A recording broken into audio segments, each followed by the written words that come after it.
اعوذ باللہ من الشیطان الرجیم بسم اللہ الرحمن الرحیم۔ کل کے درس میں ہم نے پڑھا تھا اللہ تعالیٰ فرماتا ہے کہ گمان نہ کرو، بعض گمان گناہ ہوتے ہیں، اور یہ گمان ہی ہوتا ہے جو انسان کو گمراہیوں کے دہانے پہ بھی لے جاتا ہے، اور گمان ہی ہوتا ہے جو انسان کو جنت کی طرف بھی لے جاتا ہے۔ اللہ کے رسول صلی اللہ علیہ وسلم اعتکاف میں تھے، تو ان کی زوجہ محترمہ ام المومنین ان سے ملنے آئیں۔ رات ایک کا ٹائم تھا، تو اللہ کے رسول صلی اللہ علیہ وسلم ان سے مسجد نبوی کے قریب یعنی مسجد نبوی کے اندر ہی بات کر رہے تھے۔ ایک صحابی رسول نے دور سے دیکھا، وہ جانے لگے تو اللہ کے رسول صلی اللہ علیہ وسلم نے آواز دی ان کو۔ انہوں نے دیکھا تو انہوں نے صفائی دینے کے لیے محمد صلی اللہ علیہ وسلم نے اپنے صحابی سے کہا کہ یہ میری بیگم ہے، میری بیوی ہے۔ صحابی بڑا شرمندہ سے ہوئے اور انہوں نے کہا اللہ کے رسول صلی اللہ علیہ وسلم آپ مجھے یہ کیوں کہہ رہے ہیں؟ اللہ کے رسول صلی اللہ علیہ وسلم نے فرمایا کہ تجھے تو مجھ پہ یقین ہے، لیکن تیرے ساتھ ایک شیطان موجود ہے۔ یعنی اللہ کے رسول صلی اللہ علیہ وسلم نے اپنی زندگی میں خود مثال دے کے سمجھایا کہ کسی قسم کی بدگمانی سے بچنے کے لیے اپنے معاملات کو بالکل واضح رکھیں۔ ایک صحابی رسول گزر رہے تھے، دوسرے صحابی رسول اللہ کے رسول صلی اللہ علیہ وسلم سے کہتے ہیں کہ میں اس سے بہت پیار کرتا ہوں۔ اللہ کے رسول صلی اللہ علیہ وسلم نے فرمایا تو اس سے پیار کرتا ہے؟ آپ نے اس کو بتایا؟ فرمایا جی میں نے بتایا۔ فرمایا اس کو جا کے خبر دے کہ تو اس سے پیار کرتا ہے۔ اس سے یہ مراد ہے کہ زندگی میں اگر کوئی شش و پنج آ جائے، کوئی اتار چڑھاؤ آ جائے، تو اس اتار چڑھاؤ سے پہلے ایک دوسرے کا گمان یہ ہو کہ فلاں بندہ میرے ساتھ میری وجہ سے پیار کرتا ہے۔ ایک اللہ تعالیٰ فرماتا ہے وَلَا تَجَسَّسُوا، تجسس نہ کرو۔ ہمیں سو لینے کی عادت ہے، ہم سوچتے ہیں کہ تجسس ہوتا ہے ہمیں کہ فلاں بات کا پتہ لگ جائے، فلاں بات کا پتہ لگ جائے۔ اللہ تعالیٰ نے فرما دیا تجسس میں نہ پڑھو، جتنی بات کا پتہ لگ جائے ٹھیک ہے، جو بندہ بتانا نہیں چاہتا اسے چھوڑ دو، کیونکہ تجسس کے اندر ہم پہلے گمان کا رستہ ڈھونڈتے ہیں، گمان کے بعد غیبت کا رستہ ڈھونڈتے ہیں، غیبت کے بعد بہتان کا بھی رستہ نکل آتا ہے، ہمیں پتہ نہیں لگتا۔ تو اگر ہم ان چیزوں سے بچنا چاہتے ہیں، مسلمانوں کے عیبوں سے بچنا چاہتے ہیں، تو ہم نے تجسس میں نہیں پڑھنا۔ اللہ کے رسول صلی اللہ علیہ وسلم نے فرمایا کہ جو بندہ اپنے کسی مسلمان بھائی کی اس کی غیر موجودگی میں اس کی عزت کا دفاع کرتا ہے، اللہ کی ذات اس کی عزت کا دفاع اس کی غیر موجودگی میں کرتا ہے۔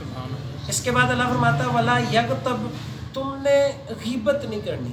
غیبت کے بارے میں اللہ خود مثال دے رہا ہے، یغتب بعضکم بعضاً، بعضکم بعضاً سے مراد ہے کہ تم نے ایک دوسرے کی غیبت نہیں کرنی۔ ساتھ اللہ سوالیہ انداز میں پوچھتا ہے أَيُحِبُّ أَحَدُكُمْ أَن يَأْكُلَ لَحْمَ أَخِيهِ میتن فکرہتموہ، اللہ فرماتا ہے تم میں سے کوئی پسند کرتا ہے؟ اب پسند کیسے کرتا ہے کہ ایک لاش پڑی ہو، لاش کو چھری سے کاٹیں، چھری سے کاٹ کے اس کے گوشت کا ٹکڑا لیں اور ہم اس کو کھائیں، اور جب کھائیں گے تو کراہیت ہوگی۔ اللہ انسان کی نفسیات اتنی گہرائی سے جانتا ہے۔ اللہ فرماتا ہے فکرہتموہ، تم اس کا تصور بھی کرتے ہو تو تمہیں اس سے کراہیت ہوتی ہے۔ اللہ کے رسول صلی اللہ علیہ وسلم پورا جہاد کا قافلہ لے کر ایک جگہ پر جا کے قیام کیا، قیام کر کے کچھ دیر کے لیے انہوں نے ریسٹ کیا، وہاں پہ ریسٹ کیا تو اللہ ابوبکر صدیق رضی اللہ تعالیٰ عنہ نے اس کو اٹھایا اپنے غلام کو۔ عمر رضی اللہ تعالیٰ نے پوچھا جی آپ کا غلام کی طرف؟ فرمایا وہ دیکھو سو رہا ہے۔ آگے سے کہتے ہیں کہ یہ دیکھو ہمیں بھوک لگی ہے اور اس کو دیکھو یہ سویا پڑا ہے، سخت الفاظ کر دیے۔ اللہ کے رسول صلی اللہ علیہ وسلم کے پاس دونوں صحابہ گئے، ایک خلیفہ اول ہے ایک خلیفہ دوئم ہے، اور دونوں اشرا مبشرہ میں سے ہیں۔ اللہ کے رسول صلی اللہ علیہ وسلم سے جا کے پوچھا کہ اللہ کے رسول صلی اللہ علیہ وسلم آپ کھانا کھائیں گے؟ ہم نے بھی کھانا نہیں کھایا۔ فرمایا تم نے تو کھانا کھا لیا۔ اب ان کا ایمان بھی ایسا تھا، انہوں نے کہا ہم نے کھا لیا، انہوں نے منہ سے کہہ دیا تو ہم نے کھا لیا۔ فرمایا تمہارے مردہ بھائی کے، تمہارے بھائی کے مردہ گوشت کی بوٹیاں میں تمہارے منہوں میں دیکھوں۔ اب اس سے پتہ لگتا ہے کہ کسی کو غلام ہی کیوں نہ ہو، اس کی غیر موجودگی میں ایسی بات کرنا جو اس کو پسند نہیں ہے، یہ غیبت ہے۔ ابوبکر صدیق رضی اللہ تعالیٰ عنہ نے اس بندے سے جا کے، اپنے غلام سے جا کے معذرت کی کہ میرے سے گمان میں، میرے سے ایک غفلت میں جو تیرے بارے میں بات ہوگی میں اس کی بھی تجھ سے معافی چاہتا ہوں۔ غیبت کبیرہ گناہ ہے، اور اس گناہ کی سب سے خطرناک بات یہ ہے کہ اس کو اللہ نہیں معاف کرتا، اس کو بندہ ہی معاف کرتا ہے۔ ہاں آپ کا اللہ کے ساتھ تعلق بڑا مضبوط ہو گیا، پہلے گناہوں کی زندگی تھی، اس بندے کو آپ زندگی میں مل نہیں سکے، آپ فوت ہو گئے، پھر اللہ کا بندے کے ساتھ معاملہ ہے کہ اللہ تعالیٰ اس بندے کے دل میں خود ہی ڈالے، اور وہ بندہ جب معاف کر رہا ہو مسلمانوں کو اس کو بھی معاف کر دے۔ باقی اس کے علاوہ بندے سے جب تک معافی نہیں مانگی جائے گی اس کبیرہ گناہ کی معافی نہیں ہوگی۔ کوئی بندہ اچھی خاصی تہجد پڑھتا ہے، نفلی روزے رکھتا ہے، آزما کے دیکھ لے کہ وہ چند غیبتیں کر دے گا، چند غیبتیں کرنے کے بعد اس کے دل سے ایمان کی وہ مٹھاس ختم ہو چکی ہوگی۔ اللہ کے رسول صلی اللہ علیہ وسلم نے فرمایا اے بیت اللہ تیری بڑی عزت ہے، تیرا بڑا مقام ہے، بیت اللہ کی کوئی حرمت کر دے، بیت اللہ کو کوئی گالی دے دے، بیت اللہ کو گرانے کی کوشش کر دے تو ہم سب کا ایک خون کو جوش مار دے گا کہ مشکلیں قربان ہو جائے۔ اللہ کے رسول صلی اللہ علیہ وسلم نے فرمایا اللہ کی قسم بیت اللہ سے زیادہ عزت ایک مومن کی ہے۔ ہم مومن کی عزت کو داغدار کر دیتے ہیں اور بیت اللہ کے ساتھ ہم نے جو ہے وابستگیاں لگائی ہیں۔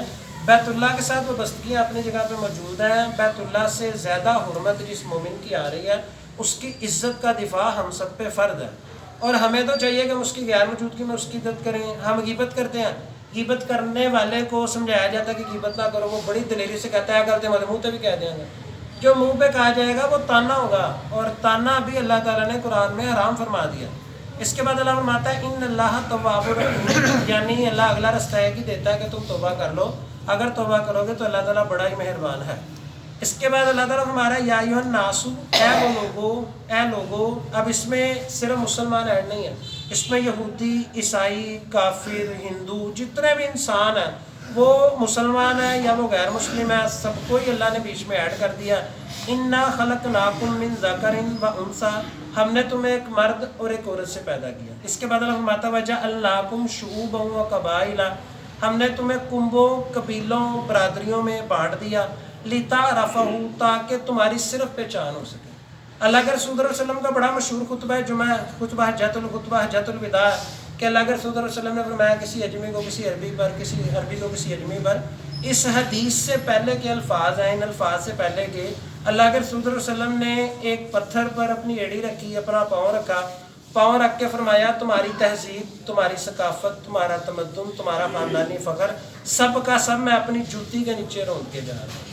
پھر اللہ کے رسول صلی اللہ علیہ وسلم نے فرمایا تھا کہ کسی گورے کو کسی کالے پر کوئی فوقیت نہیں۔ اللہ کے رسول صلی اللہ علیہ وسلم نے فرمایا کسی کو اپنی ذات پہ گمان ہو، کوئی اپنی ذات پر اترائے، کوئی اپنی ذات سے مراد کوئی آپ کا قبیلہ ہے یا آپ کی کوئی بھی برادری ہے، فرمایا بڑی سخت حدیث ہے، فرمایا اسے چاہیے کہ وہ اس جگہ پہ اترائے جہاں سے وہ پیدا کیا۔ اتنی سخت بات کہہ دی کہ اگر کوئی اپنے آپ کو فلاں برادری کے ساتھ کمپیئر کرتا ہے اور کسی برادری کو نیچ اور حقیر سمجھتا ہے، اس پہ اللہ کے رسول صلی اللہ علیہ وسلم نے بڑی سخت وعید فرما دی۔ اس کے بعد اللہ نے فرمایا بات تو یہ ہے کہ انسان کے اندر جانوروں سے ہٹ کے جبلت موجود ہے، جانوروں میں یہ سینس نہیں ہے کہ ہماری عزت ہو یا نہ ہو۔ کتے کو روٹی زمین پہ ڈال دو، کتے کو روٹی گٹر پہ ڈال دو، کتے کی کوئی عزت نہیں ہوتی، لیکن انسان کی عزت ہے۔ اللہ تعالیٰ فرماتا ہے کہ میں نے تمہیں کنبوں، قبیلوں، برادریوں میں صرف اس لیے بانٹا تمہاری پہچان ہو جائے، فلاں قبیلے کا، فلاں قبیلے کا، فلاں قبیلے کا۔ اللہ فرماتا ہے اگلی بات عزت کی ہے، ان اکرمکم عند اللہ، بے شک اللہ کے نزدیک تم میں سے عزت والا وہ ہے جو اتقاکم، تم میں سے تقوی اختیار کرنے والا۔ متقی نہ مسجد کا ہے، متقی نہ محفل کا ہے، متقی نہ بولنے والا ہے، متقی نہ خطیب ہے، متقی تنہائی کا ہوتا ہے۔ اللہ کے رسول صلی اللہ علیہ وسلم نے فرمایا، ڈاکٹر محمد صاحب حافظ اللہ تعالیٰ اس حدیث کی شرح اتنی بہترین کرتے ہیں کہ وہاں پہ کوئی بحث رہتی نہیں۔ فرمایا کہ اللہ کے رسول صلی اللہ علیہ وسلم نے فرمایا قرب قیامت یا قیامت والے دن ایک بندہ آئے گا اللہ تعالیٰ کے پاس، اس کے پاس نیکیوں کے انبار ہوں گے، نمازیں، روزے، حج، زکوٰۃ، بڑی بڑی نیکیاں ہوں گی، اور اتنی نیکیاں ہوں گی کہ وہ تہامہ پہاڑ جتنی ہوں گی۔ جتنے مسلمان ہوں گے اس کو دیکھ کے بڑا فخر کر رہے ہوں گے، وہ بڑے ہی ہمت اور حوصلے کے ساتھ اپنی نیکیوں کو لے کے اللہ کے پاس پہنچے گا، اللہ تعالیٰ کے پاس جائے گا، اللہ تعالیٰ ایک ہوا چلائیں گے اور ان کی نیکیوں کو حبام منصورہ کر کے اڑا دیں گے۔ سارے مسلمان ہل جائیں گے ایک مرتبہ کہ یہ اس کے ساتھ کیا ہو گیا، اس کی اتنی نیکیاں تو ہماری اتنی نیکیاں بھی نہیں ہیں۔ پوچھا جائے گا یا اللہ یہ کیا ہوا، اللہ تعالیٰ فرمائے گا یہ لوگوں کو دین سکھاتا تھا، لوگوں کے سامنے نیک بنا ہوتا تھا، جب تنہائی میں جاتا تھا میری دین کی دھجیاں اڑا دیتا تھا۔ جس طریقے سے تنہائی میں اس نے میری دین کی دھجیاں اڑا دی، آج میں نے اس کی نیکیوں کی دھجیاں اڑا دی۔ فیس بک پہ ہم جو سا مرضی پروگرام دیکھنے آئے، کہیں نہ کہیں سے ایک غلیظ عورت کی ویڈیو ہمارے سامنے آ جاتی ہے۔ حماد لکھوی حافظ اللہ تعالیٰ کہتے ہیں کہ یہ حدیث صحابہ پہ فٹ نہیں آئے گی، یہ حدیث تابعین اور تبع تابعین پہ فٹ نہیں آئے گی، کیونکہ تنہائیوں میں ان کو گناہوں کے اسباب تو ملتے ہی نہیں تھے۔ یہ حدیث آج کے دور کے عین مطابق ہے کہ بڑے سے بڑا عالم ہی کیوں نہ ہو، جو فیس بک یا کہیں پہ بھی جا رہا ہوتا ہے وہ اس بے حیائی کے فتنے سے نہیں بچ سکتا۔ تو اس لیے ہم نے اس چیز سے بچنا ہے جو ہمیں تنہائی میں اللہ تعالیٰ سے دور کر دے۔ اور ایک تو ہے کہ ہمارے گناہ 4 لوگ ہو گئے ہیں، اور ایک ایسا بھی گناہ ہے جس میں بستر کے اندر اگر کوئی گواہ ہوتا ہے وہ اللہ کی ذات ہوتی ہے، اور جب اللہ تعالیٰ اپنے بندے کے خلاف گواہی دے دے گا تو پھر اس بندے کو بچانے والا کوئی نہیں ہوگا۔ اور تقویٰ دل کی کیفیت کا نام ہے۔ ہم اپنا چہرہ، اپنے کپڑے، اپنی جوتی، اپنا لباس، اپنی موٹر سائیکل ٹیپ ٹاپ رکھتے ہیں لوگوں کو نظر آئے، اور اپنا دل اللہ کرے صاف ہو، اس دل پہ نظر نہیں رکھتے جو صبح سونے سے رات سونے سے لے کے صبح اٹھ کے سارا دن جس پہ اللہ کی نظر ہوتی ہے۔ تو تقویٰ دل کی اس کیفیت کا نام ہے جو بندوں کو نیکیوں کی طرف لے کے جائے اور برائیوں سے بچائے۔ اور متقی ہونے کے لیے ایک بہت بڑا وظیفہ ہے۔ عبد المنان سلفی حافظ اللہ تعالیٰ، ان کی ایک جگہ پہ درس رکھوایا، اس کے بعد نجی مجلس میں بیٹھے، ان سے کوئی نصیحت لینی تھی، ہم نے ان سے کہا جی کہ کوئی تہجد کا وظیفہ بتائیں، تہجد کے وظیفے سے مراد کہ ہماری تہجد پکی ہو جائے۔ وہ کہتے ہیں میرے پیچھے ایک بزرگ کو 15 سال سے جمعہ پڑھ رہے تھے، ان کی چاشت اشراق تہجد بلا ناغہ پکی، ہم سے بھی پکی ہے۔ کہتے ہیں میں نے ان بزرگوں سے پوچھ لیا بزرگوں کون سا کام کرتے ہیں؟ کہتے ہیں سلفی صاحب تسی دسیا سی پر تانوں اسی دس دینے ہیں۔ وہ ہنسنے لگے، بتائیں؟ انہوں نے کہا آپ نے بتایا نہیں تھا کہ لا حول ولا قوت الا باللہ پڑھا کریں۔ بابا جی کہتے ہیں کہ اس کا ترجمہ، انہوں نے کہا ترجمہ یہ نیکی کرنے کی طاقت اور گناہ سے بچنے کی توفیق اللہ کی طرف سے۔ وہ کہتے ہیں کہ جیسے جیسے میں وظیفہ کرتا جاتا ہوں میری نیکیاں بڑھتی جاتی ہیں اور میرا گناہ چھوٹتے جاتے ہیں، اور لا حول ولا قوت الا باللہ آزمایا ہوا وظیفہ ہے، اس سے ایمان بھی بلند ہوتا ہے، نیکیوں سے رغبت بھی بڑھتی ہے، اور گناہوں سے ویسے ہی ہمیں نفرت ہونا شروع ہو جاتی ہے۔ اللہ تعالیٰ سے دعا بھی کرنی چاہیے، اللہم انی اسألک الہدی والتقی والعفاف والغنی، اے اللہ مجھے تقوی والا بنا دے، مجھے ہدایت دے دے، اور میرا دل غنی کر دے، لوگوں کی جیبوں کے بجائے میری نظر اللہ کی عرش کے خزانوں پہ لگ دے۔ آگے اللہ تعالیٰ فرماتا ہے ان اللہ علیم خبیر، اللہ تعالیٰ خوب خبر والا بھی ہے اور خوب علم والا بھی ہے۔ علم والے سے مراد یہ ہے کہ ہمارے دل میں جو چل رہا ہوتا ہے اللہ کے سوا کوئی نہیں جانتا۔ وآخر دعوانا